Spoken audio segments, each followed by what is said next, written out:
Exam में अच्छे number लाना किसे पसंद नहीं है, पर नहीं ला पाते। दोस्तों, क्या आप भी पढ़ा हुआ भूल जाते हैं? अगर हाँ, तो ये वीडियो आपके लिए है। दोस्तों, अगर आप स्टूडेंट हैं या फिर किसी कॉम्पिटिटिव एग्जाम की तैयारी कर रहे हैं, तो एग्जाम पास आते ही आप सही तरीके से याद करने की बजाय उसे रटने लगते हैं, या फिर आप जो भी पढ़ते हैं उसे जल्दी ही भूल जाते हैं और नतीजा आपके अच्छे नंबर नहीं आते या फिर आप फेल हो जाते हैं। इन सब से बचने के लिए आज आपको इस वीडियो में बताएंगे कुछ ऐसी 10 इम्पोर्टेंट टिप्स जिन्हें जानकर आप कुछ भी पढ़ा हुआ याद रख पाएंगे। दोस्तों, वीडियो में आगे बढ़ने से पहले चैनल को सब्सक्राइब करें और नोटिफिकेशन बेल को ऑन करें, जिससे आपको आगे आने वाली वीडियो की नोटिफिकेशन मिल सके।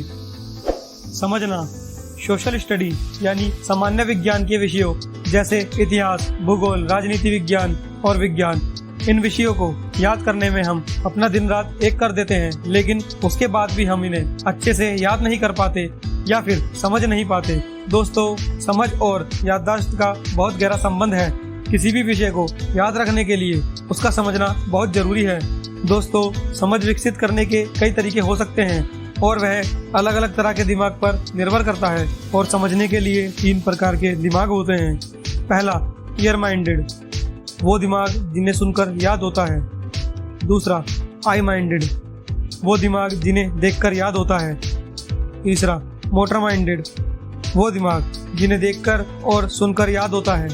तो दोस्तों, अपनी खूबी जानिए, उसी तरह से पढ़ाई शुरू करके अपनी तैयारी शुरू कीजिए। रुचि यानी इंटरेस्ट, आपने देखा होगा जिस विषय या जिस काम में आपकी रुचि होती है वह आपको अच्छे से याद रहता है। तो आपको जो भी याद करना हो तो उसमें रुचि लीजिए। आपने देखा होगा कुछ लोगों की गणित में रुचि होती है तो वह गणित की बातें करना ही पसंद करते हैं। जिनकी रुचि अंग्रेजी या इकोनॉमिक्स में होती है वो उसके बारे में बात करते हैं। आइए जानते हैं पढ़ाई में रुचि कब आती है। जब आपको कोई विषय समझ आता है तो उसमें आपको थोड़ा ज्ञान होता है और आप उसे रुचि पूर्वक पढ़ते हैं।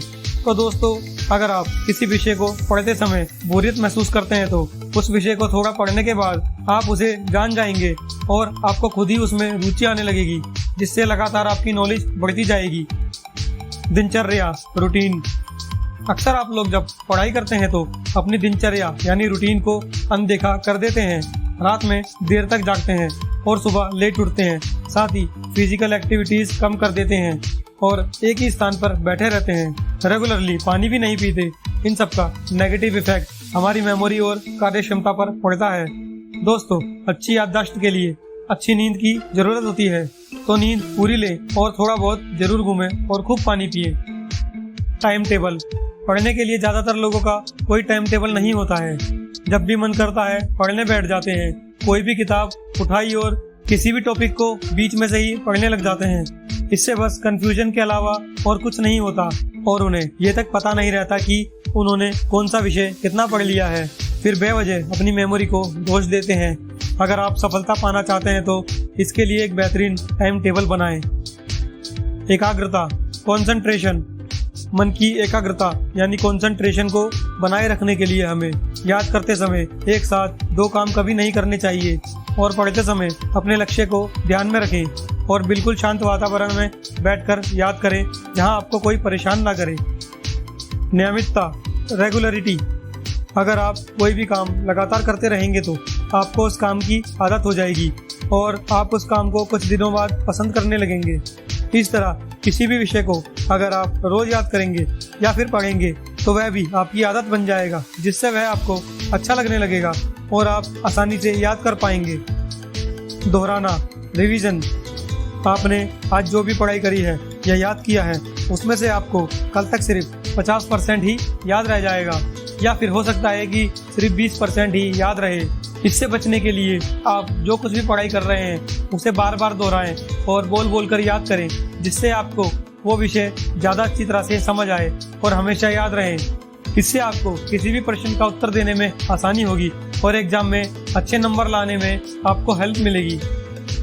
लिखना, जब आप कोई सिलेबस याद कर रहे हो और फिर भी आप उसे ठीक से याद नहीं कर पा रहे तो उस सिलेबस को बिना देखे अपनी कॉपी में जितना हो सके बार बार लिखने का प्रयास करें। ऐसा करने से आपको मालूम हो जाएगा कि आपने जो कुछ भी पढ़ा है उसमें से आपको कितना याद हुआ है और आप उसे लिख सकते हैं या नहीं।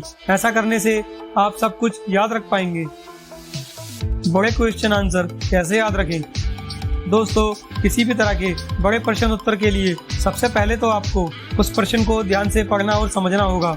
यह आपके लिए बहुत ही जरूरी है।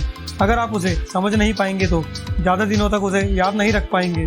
बड़े प्रश्न उत्तरों की दो लाइनें याद करें और लास्ट में उन्हें मिला दें और मन में दोहराएं। ऐसा करने से चाहे कितने भी बड़े प्रश्न उत्तर हों या फिर पूरी किताब ही क्यों ना हो, आप आसानी से याद कर सकते हैं।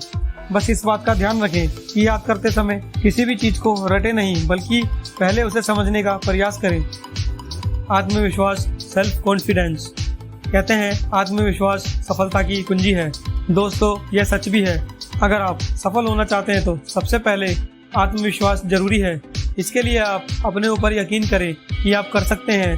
हम में से ज़्यादातर लोग यही कहते रहते हैं, मुझे याद नहीं होता, और मन में सोचते रहते हैं, मुझे याद नहीं होगा।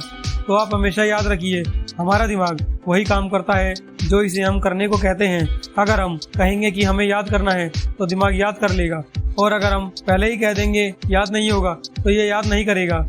इसलिए आप कहना और सोचना शुरू कीजिए, मुझे सब याद रहता है, मुझे सब याद हो जाएगा, मुझे सब याद है।